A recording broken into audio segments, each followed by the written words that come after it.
యాదాద్రి భువనగిరి జిల్లా ఆలేరు పట్టణ కేంద్రంలో సోమవారం రోజున స్థానిక లక్ష్మీ గార్డెన్లో సిపిఐ-ఎం భువనగిరి పార్లమెంట్ ఎంపీ ఎండి జహంగీర్ గెలుపును కాంక్షిస్తూ ఆలేరు నియోజకవర్గ విస్తృత సమావేశం నిర్వహించారు. ఈ సందర్భంగా వారు మాట్లాడారు.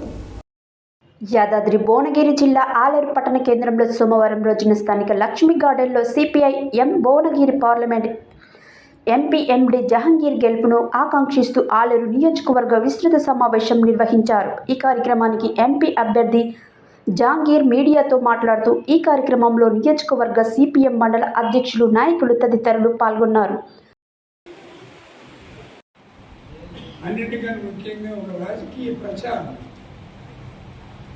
బీజేపీ ప్రమాదాన్ని ప్రజలకు తెలియజెప్పడం కోసం ఈ ఎన్నికల్ని సమర్థవంతంగా ఉపయోగించుకోవాలనే ఉద్దేశంతో మనం ఈ పోటీలో దిగుతున్నాం. మన రాష్ట్రంలో ఇట్లా ఉండాలి, తద్వారా మనం రాజకీయ ప్రచారం చేసుకోవడానికి ఈ ఎన్నికను మనం నియోజకవర్గాలు చదివి జిల్లానే తెలంగాణ రైతాంగ సాయుధ పోరాటంలో ఈ పార్లమెంట్ పరిధిలో ఉన్నాయి. మన జెండా గెలవడం అవసరం కూడా. మీకు తెలుసు, పార్లమెంట్లో చూడండి, ఇప్పుడున్నటువంటి పార్లమెంట్ సభ్యుల్లో 306 మంది వీరిపై అనేక క్రిమినల్ కేసులు ఉన్నాయి. 194 మంది మీద సీరియస్ క్రిమినల్ కేసులు ఉన్నాయి. హ్యూమన్ హెరాస్మెంట్, ఫైనాన్స్ డిసిప్లిన్ లేకపోవడం, ఆర్థిక నేరగాలు, రకరకాల దుర్మార్గమైనటువంటి కేసులు అనుభవిస్తున్నటువంటి వాళ్ళు. మీకు తెలుసు, బ్రిజ్భూషణ్ చెప్పాడు, నేను మర్డర్ చేశాను.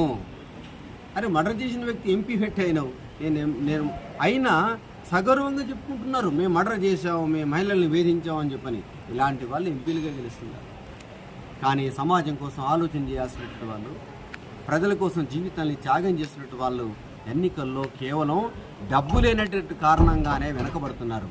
అందుకే నా దగ్గర డబ్బు లేదు, నా పార్టీ దగ్గర డబ్బు లేదు, ప్రజల కోసం ఏ త్యాగాలను సిద్ధం చేయడానికి.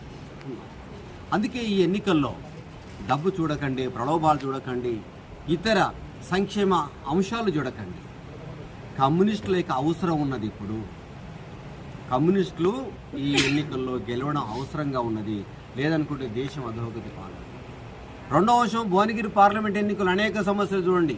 మీరు ఇక్కడ రంగారెడ్డి జిల్లా, ఉమ్మడి నల్గొండ జిల్లాకు కీలకమైనటువంటి పాలమూరు రంగారెడ్డి ఎత్తిపోతల పథకం పెండింగ్లో ఉన్నది. ఎప్పుడు పూర్తవుతుందో చెప్పలేని పరిస్థితులు ఉన్నది. జనగాం ప్రాంతానికి నీళ్ళు ఇస్తున్నటువంటి దేవాదుల ప్రాజెక్టు కాలువలు పూర్తిగా లేదు. భువనగిరి ప్రాంతానికి అలాగే నల్గొండకు లింక్ ఉన్నటువంటి సూర్యాపేట వరకు కూడా నీళ్లు తీసుకుపోతాం అనుకున్నటువంటి బసాపురం ప్రాజెక్టు ఎప్పటి వరకు పూర్తి చేస్తారో అర్థం కావట్లేదు.